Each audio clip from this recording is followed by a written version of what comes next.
so much, Honorable Minister.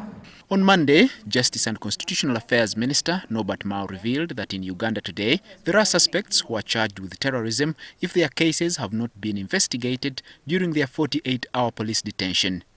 Capital offences are triable by High Court, as a suspect can only appear in a lower court for mention of the case.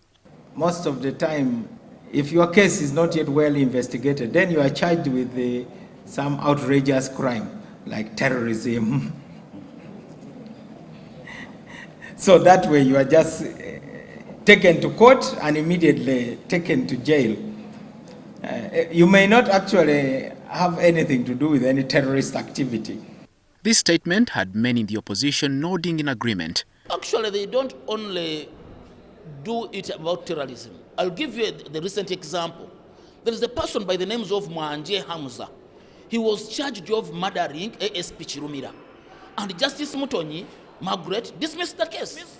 And the guy was abducted again. Up to now, his whereabouts are unknown. Yeah, when we hear such a revealing revelation, of course, most of us in opposition are the victims. Now, prosecution and sanctioning of charges became political. So if a frog tells you that water is very hot, and you're on the ground, you can't deny the statement from the frog.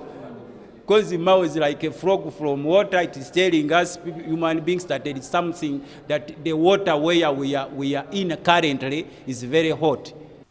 Without prejudging any case in courts of law, several opposition politicians and supporters have been charged with, among other capital offences, terrorism, murder and treason. They include Colonel Dr. Kiza Besigye, Robert Kyagulanyi, MPs Alan Sewanyana, Segirinya Muhammad and several opposition supporters.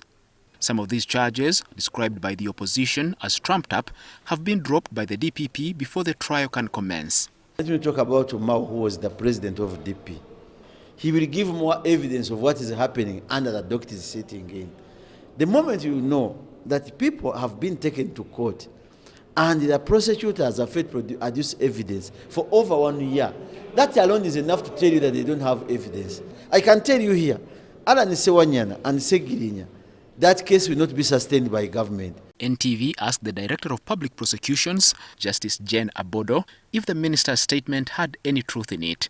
I do not want to comment on that because I know the minister has never worked with us, so really in the office of the DPP. So I wouldn't really say that it was either wrong or right. But as the DPP, I'm telling you now that the cases we take to court, we take them on evidence. MPs now want Mao, who heads the Custodian Ministry for Rule of Law, to explain his statement to Parliament.